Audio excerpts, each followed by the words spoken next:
Class 12 physics के paper में पूछे जाने वाला एक बहुत इंपॉर्टेंट टॉपिक है जो कि है खगोलीय दूरदर्शी। खगोलीय दूरदर्शी क्या होता है, इसका किरण आरेख बनाओ, इसकी रचना, प्रतिबिंब का बनना, आवर्धन क्षमता का सूत्र। ये पूरा क्वेश्चन 5 नंबर पे पूछा जाता है। तो आज बहुत आसान तरीके से इस खगोलीय दूरदर्शी को समझने वाले हैं। आप अगर ये पूरा वीडियो देख लेते हो ना तो आप खुद कहोगे यार ये वीडियो हमको पहले क्यों नहीं मिला, क्योंकि इतनी आसानी से कौन समझाएगा। ठीक है, बहुत आसान तरीके से आज आपको समझाने वाले। आप बिना रटे, कुछ भी आपको रटना नहीं, आसानी से आप एक एक चीज समझ जाओगे। तो बस करना क्या है, पूरा वीडियो आखिरी तक देखना, आसानी से इस पूरे खगोलीय दूरदर्शी को समझा देंगे। और इंपॉर्टेंट बहुत ज्यादा पेपर में ज्यादातर पूछा जाता है और 5 नंबर का टॉपिक है। ठीक है, तो चलो हम इस तरीके से शुरू करते हैं खगोलीय दूरदर्शी के बारे में। देखो, नाम से पता चलता है दूरदर्शी, मतलब ये दूर की वस्तुओं को देखता है। ठीक है, ये क्या है, दूरबीन है एक तरह का। खगोलीय दूरदर्शी से क्या देखी जाती है, दूर की वस्तुएं। ठीक है, तो सबसे पहले हमने यहाँ पे लिखा है कि इसका सिद्धांत समझ सकते हो या ये क्या होता है वो समझ सकते हो। ठीक है, दूरदर्शी वह प्रकाशिक यंत्र है जिसके द्वारा दूर स्थित वस्तु का बड़ा प्रतिबिंब देखा जा सकता है। मान लो कोई वस्तु दूर है तो वो आपको कैसी दिखेगी, एकदम छोटी सी दिखेगी, लेकिन आप दूरदर्शी को लगा के क्या कर सकते हो, उस दूर स्थित वस्तु को बड़ा करके देख सकते हो, बड़ा प्रतिबिंब उसका देख सकते हो। तो ये कार्य होता है दूरदर्शी का। ठीक है, तो यही खगोलीय दूरदर्शी है। देखो, पेपर में आपसे पूछा जाएगा खगोलीय दूरदर्शी का किरण आरेख, रचना, प्रतिबिंब का बनना, आवर्धन क्षमता का सूत्र, इतनी चीज पूछा जाता है।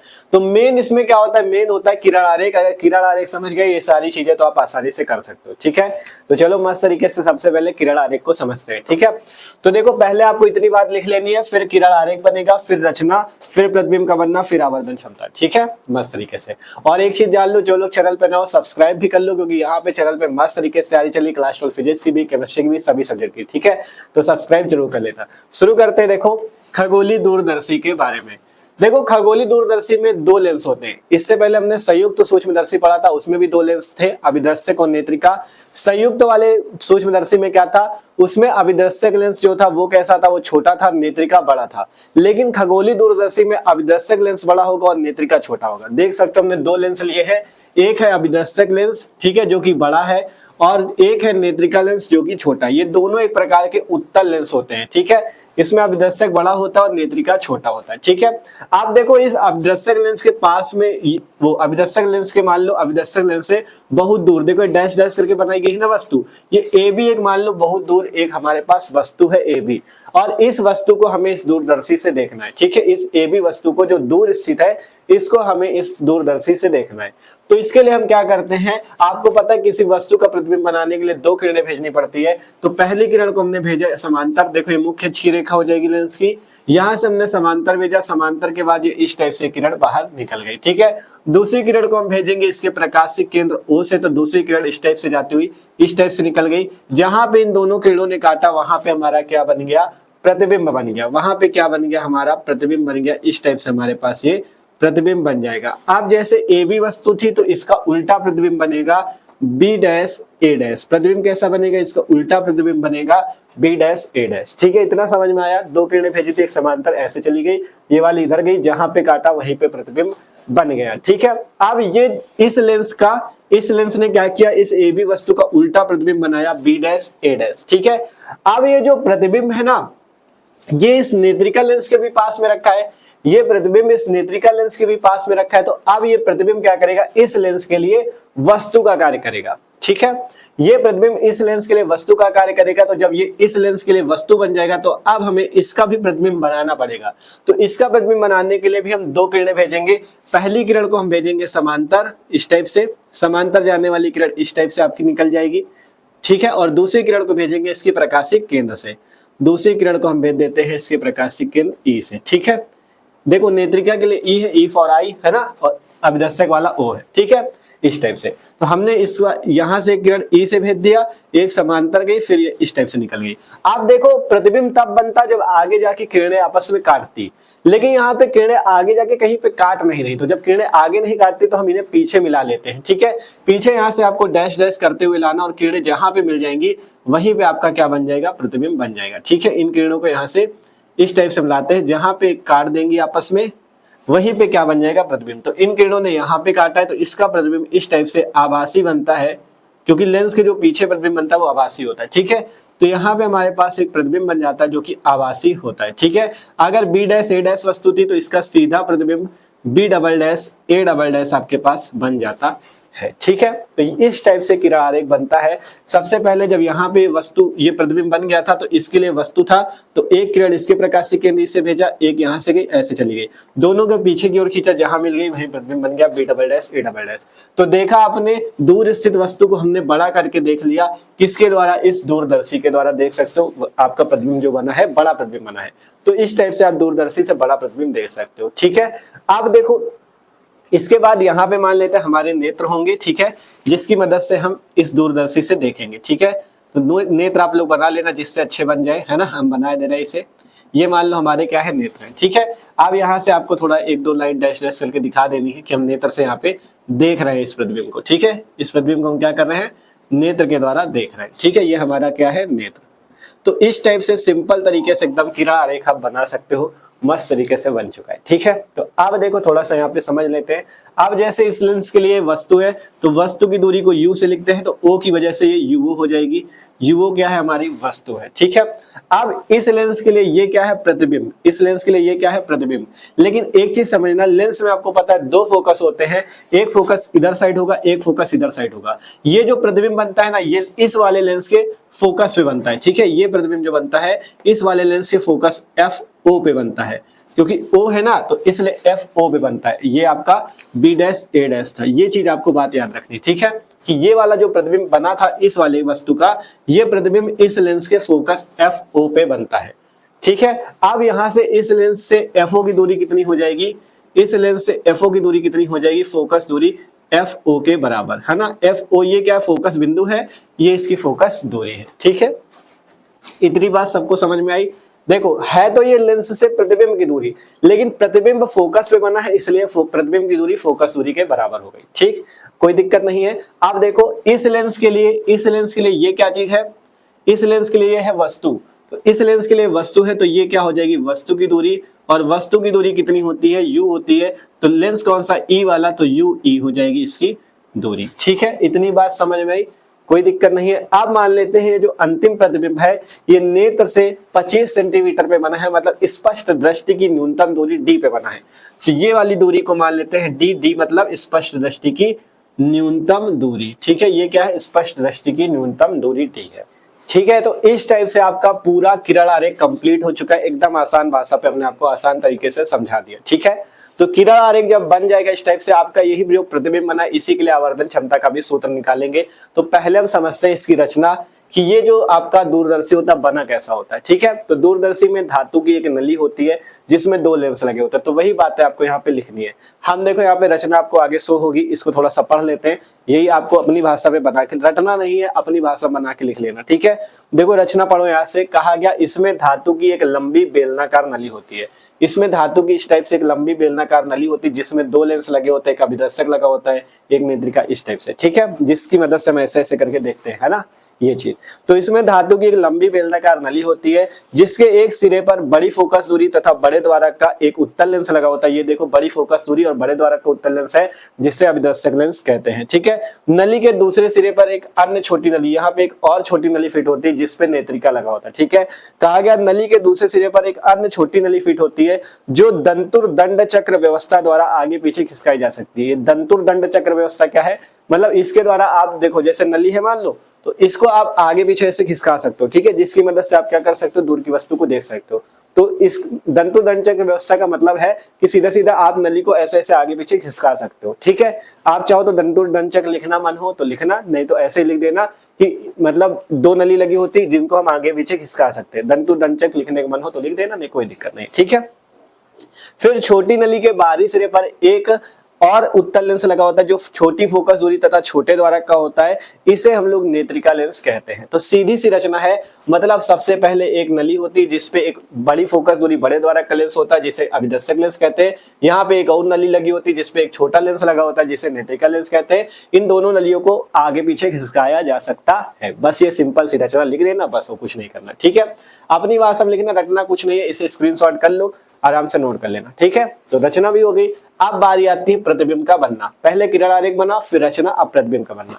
प्रतिबिंब के बनने में क्या लिखना है कि प्रतिबिंब आपने कैसे बनाया है, वो भी अपनी भाषा में लिखना है। समझाए दे रहे हैं क्या लिखना है, लिख लेना आप लोग। देखो सबसे पहले लिखना है कि माना दूरदर्शी के सामने, ठीक है, दूरदर्शी के अभिदर्शक लेंस के सामने एक वस्तु AB है, ठीक है।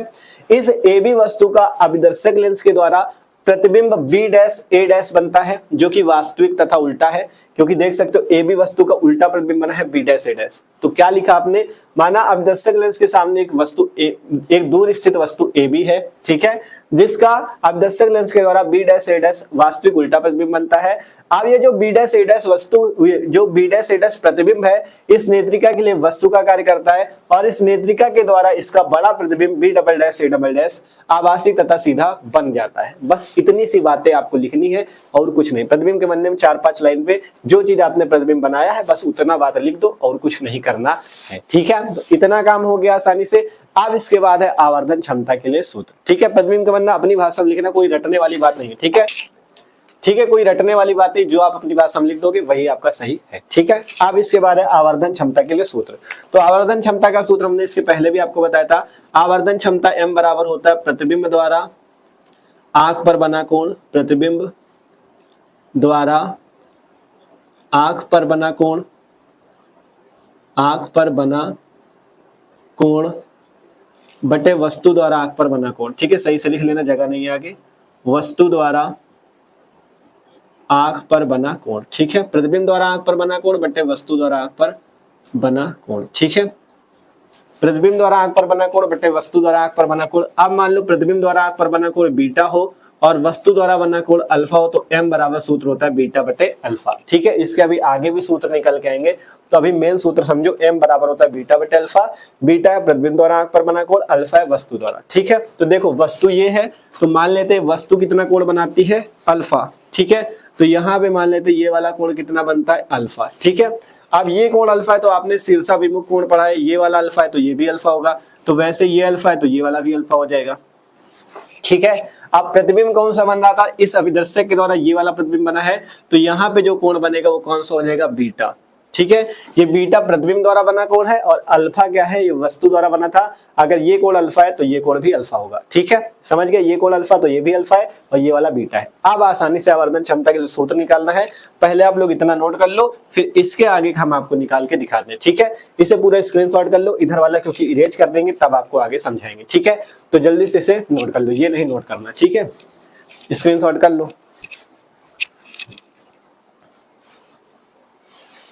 ठीक है। तो उतना ही हमने यहाँ से लिख लिया, M बराबर बीटा बटे अल्फा। अब आगे की ओर सूत्र ले चलेंगे। तो यहां से मान लेते हैं यदि बीटा व अल्फा जो हो बहुत ही छोटे कोण हो, यदि बीटा व अल्फा बहुत छोटे कोण हो, ठीक है भैया, क्या हो, यदि बीटा व अल्फा बहुत ही छोटे कोण हो, तो जब बीटा और अल्फा बहुत छोटे कोण होंगे तो हम बीटा की जगह लिख देंगे tan बीटा और अल्फा की जगह लिख देंगे tan अल्फा। ये कब होगा, जब छोटे कोण होंगे, तो बीटा की जगह tan बीटा, अल्फा की जगह tan अल्फा, ठीक है। तो M बराबर बीटा की जगह tan बीटा, अल्फा की जगह tan अल्फा। अब इसके बाद आपको tan थीटा पता है, tan थीटा बराबर लंब बटा आधार। तो देखो यहाँ पे कौन कौन से tan बीटा और tan अल्फा। तो tan बीटा कहाँ पे बन रहा है, बीटा ये। अब लंब बटा आधार, तो बीटा के सामने की भुजा लंब होगी और ये वाली भुजा क्या होगी, आधार। तो इसका लंब कौन हो जाएगा, B डैश A डैश, और आधार कौन सा हो जाएगा, B डैश E। तो यहाँ से बीटा की जगह कितना आ जाएगा, M बराबर tan बीटा की जगह आ जाएगा A डैश B डैश बटे B डैश E, ठीक है। लंब हो गया, देखो इसके सामने का लंब ये हो गया A डैश B डैश और आधार हो गया B डैश E, ठीक है। तो इसके बीटा के लिए ये आ गया लंब बटा आधार।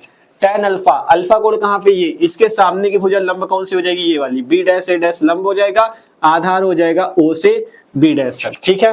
तो लंब क्या हो जाएगा, A डैश B डैश बटे आधार क्या हो जाएगा, O से लेके B डैश तक। तो ये चीज हो गया A डैश B डैश बटा O B डैश, ठीक है। अब हल करो इसे, तो M बराबर A डैश B डैश बटा B डैश E।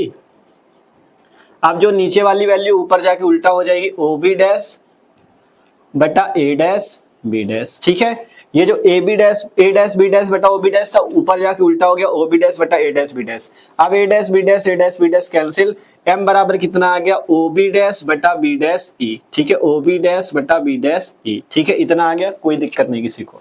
आगे चलो, M बराबर O B डैश कौन सी दूरी है, ये वाली। O B डैश की दूरी हमने लिख रखी FO, है ना, लेंस से प्रतिबिंब तक की दूरी जो फोकस पे बना था FO है, तो यहाँ पे FO कर दो। बटे में बी डैश ई क्या चीज है, ये है बी डैश ई, ये है बी डैश ई, ये कितनी है यूई, तो इसे यूई कर लो, है ना, इसे यूई कर लिया, ठीक है। अब इसके बाद देखो, अब आपको यहाँ पे माइनस और प्लस चिन्ह समझना है, चिन्ह परिपाटी का नियम पढ़ा है ना, तो एफओ क्या है, इस लेंस की फोकस दूरी, तो इस लेंस से किस ओर नापी गई दूरी है, इस लेंस से दाएं ओर नापी गई दूरी है। तो जब लेंस के दाएं ओर की दूरी होती है तो प्लस में, और लेंस से बाएं ओर की माइनस में। तो इस लेंस के लिए दाएं ओर नापी गई है एफओ, तो ये कैसी होगी, प्लस की होगी, तो एफओ प्लस की हो जाएगी। यूई कौन सी दूरी है, इस लेंस के लिए ये है यूई, तो इस लेंस के बाएं ओर की दूरी है, तो ये माइनस की हो जाएगी। तो यहाँ से एम बराबर आ जाएगा माइनस एफओ बटा यूई, ठीक है। एम बराबर कितना आ गया, माइनस एफओ बटा यूई। ये आवर्धन क्षमता के लिए सूत्र आया है, ठीक है। देखो मतलब कहा, जब इस लेंस से नापी गई तो बाएं ओर की दूरी है तो माइनस में, जब इस लेंस से नापी गई तो दाएं ओर की है तो प्लस में, मतलब लेंस के बाएं ओर माइनस होता है, लेंस के दाएं ओर की प्लस में। तो एम बराबर आ गया माइनस एफओ बटा यूई। इसे मान लेते हैं समीकरण 1, इसे क्या मान लेते हैं, समीकरण 1, ठीक है। अब इसके बाद हमें कुछ स्थितियां होती हैं कि जब प्रतिबिंब स्पर्शदर्शी की न्यूनतम दूरी पे बने, जब प्रतिबिंब अनंत पे बने, तब आप आवर्धन क्षमता का सूत्र निकालो। तो उसको भी जल्दी से निकाल के दिखाते हैं। तो यहाँ पे चित्र अब इरेज करेंगे हम, थोड़ा सा आपको समझा देते हैं हम करेंगे क्या। इसके बाद जब हम स्पर्शदर्शी की न्यूनतम दूरी पे रखेंगे तो हम क्या करेंगे, तब हम v बराबर प्रतिबिंब कहाँ पे, अंतिम प्रतिबिंब की अब बात होगी, अंतिम प्रतिबिंब कहाँ पे बना है, अंतिम प्रतिबिंब बना है d पे, तो हम उस दूरी को v बराबर माइनस डी रखेंगे। माइनस क्यों रखेंगे, क्योंकि लेंस से बाएं ओर की दूरी होगी इसलिए, ठीक है। और u की जगह कितना रखेंगे, u की जगह रखेंगे यूई, वो भी माइनस ही रखेंगे क्योंकि लेंस से बाएं ओर की दूरी है, ठीक है। ये d भी माइनस में होगी, यूई भी माइनस होगी, ठीक है। ये चीज आपको समझ के रखना है। फिर दूसरी स्थिति में अनंत पे रखेंगे तो v बराबर अनंत हो जाएगा और u की वैल्यू उतनी ही रहेगी, ठीक है। तो एक बार आप लोग नोट कर लो, चित्र अब हम इरेज कर देंगे, इसके आगे का हम दोनों स्थिति आपको समझा देते हैं।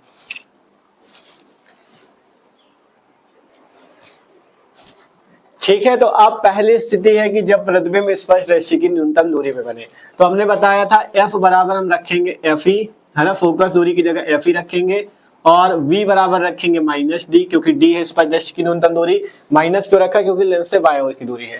और u कैसे रखेंगे, u बराबर रखेंगे माइनस यूई, क्योंकि ये भी आपका लेंस से बाएं ओर की दूरी है, ठीक है। ये चीज समझ गए। अब देखो, अब हमें पता है 1 बटा एफ बराबर 1 बटा वी माइनस 1 बटा यू होता है लेंस सूत्र, ठीक है। तो यही यूज करना है यहाँ पे।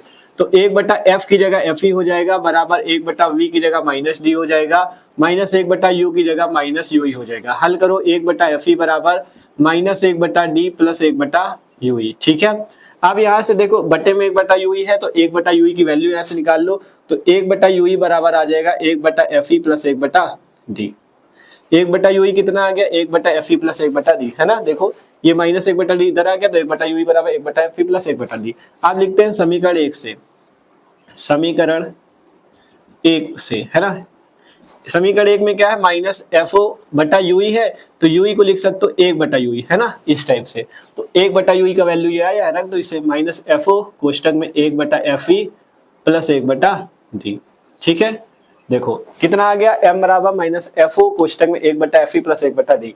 चाहे तो इतना ही रख दो आवर्धन क्षमता का सूत्र, या इसमें थोड़ा सा और काम कर सकते हो। क्या कर सकते हो, m बराबर जो आया है माइनस एफ ओ और कोष्टक में 1 प्लस 1 बटे एफ ई प्लस 1 बटे डी, इसकी जगह एक काम कर सकते हो। जानते हो क्या, इसमें आप क्या करो, देखो अंदर एफ ई है, आप अंदर एफ ई से गुणा और बाहर एफ ई से भाग कर दो, ठीक है।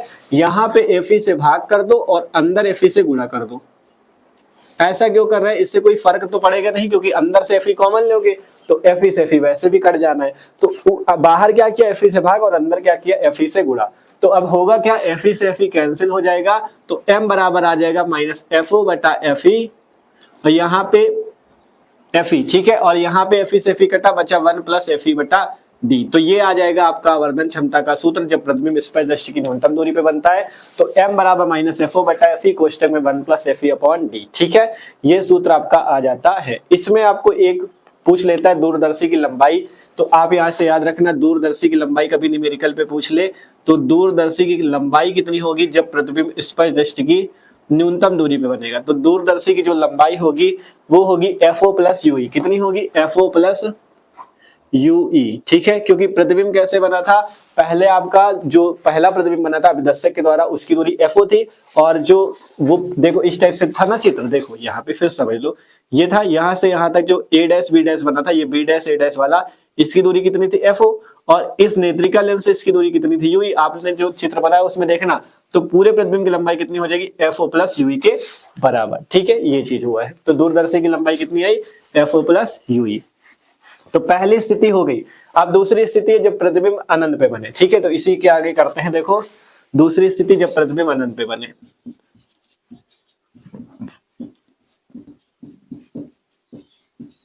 तो जब प्रतिबिंब अनंत पे बनेगा तो सूत्र V बराबर कितना हो जाएगा अनंत, F बराबर कितना हो जाएगा FE, और U बराबर कितना हो जाएगा माइनस का UI।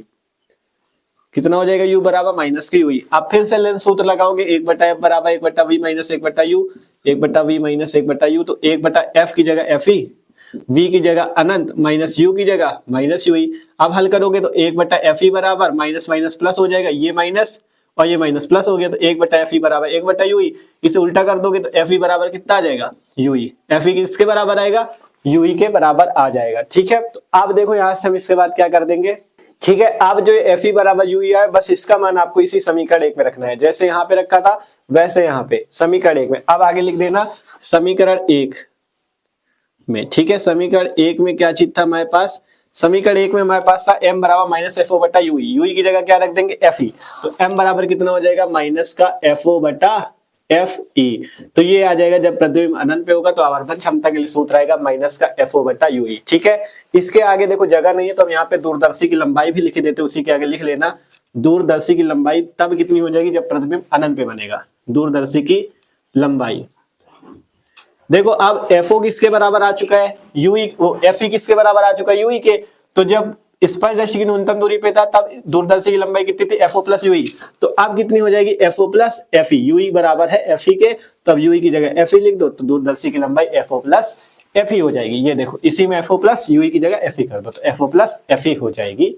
तो इस टाइप से आपका काम कंप्लीट है। इसमें बस केवल आवर्धन क्षमता वाला आपको थोड़ा समझना है कि सूत्र कैसे निकलता है। पहले इस टाइप से सूत्र निकला, मेन सूत्र पहले ये बना था, फिर दो स्थितियां जब प्रतिबिंब स्पर्शदर्शी की न्यूनतम दूरी पे बनता है तो इस टाइप से पहले 1/UI का मान निकालो, इसमें रख दो तो आपकी ये वैल्यू आ जाएगी। जब फिर दूरदर्शी की लंबाई FO प्लस UI आ जाएगी, और जब प्रतिबिंब अनंत पे बने तो V बराबर अनंत रख दो, तो m बराबर माइनस FO बटा FE आ जाता है, और दूरदर्शी की लंबाई FO प्लस FE आ जाती है, ठीक है। तो इस टाइप से आपका ये खगोलीय दूरदर्शी भी कंप्लीट हो जाता है और 5 नंबर आपके भी पक्के हो चुके हैं, ठीक है। तो आशा करते हैं आपको पूरा समझ में आया होगा। तो समझ में आया यार तो वीडियो को लाइक कर लेना, और इस वीडियो को अपने दोस्तों के साथ भी शेयर करना, उनसे भी बता दो भैया तैयार कर लो इसे, क्योंकि पेपर में पूछा जाता है, ठीक है। तो इस वीडियो को शेयर जरूर करना आपको, और कमेंट करके जरूर बताना कि वीडियो कैसा लगा, समझ में आया कि नहीं आया, ठीक है। कमेंट जरूर करना है आपको। और इसके पहले हमने संयुक्त सूक्ष्मदर्शी पढ़ा दिया है, अब अगला जो वीडियो आएगा उसमें परावर्ती दूरदर्शी पढ़ा देंगे, क्योंकि वो भी इंपॉर्टेंट है, ठीक है। और एक चीज जान लो, इस खगोलीय दूरदर्शी का एक नाम और होता है, इसे अपवर्ती दूरदर्शी भी कहते हैं, ठीक है। तो कभी खगोलीय दूरदर्शी के नाम से पूछ ले, कभी अपवर्ती दूरदर्शी के नाम से पूछ ले, तो यही चीज है, ठीक है। यही वाला आपको पूरा कर देना है, चाहे खगोलीय कहे या अपवर्ती कहे, एक ही है यही, ठीक है। तो इसी वाले को आपको कर देना है। तो मिलते हैं अगले वीडियो पे। आज की वीडियो पे इतना ही। सब्सक्राइब जरूर करना है सबको, और लाइक कर लेना, कमेंट भी करके बताना है, ठीक है। तो इसे नोट कर लो।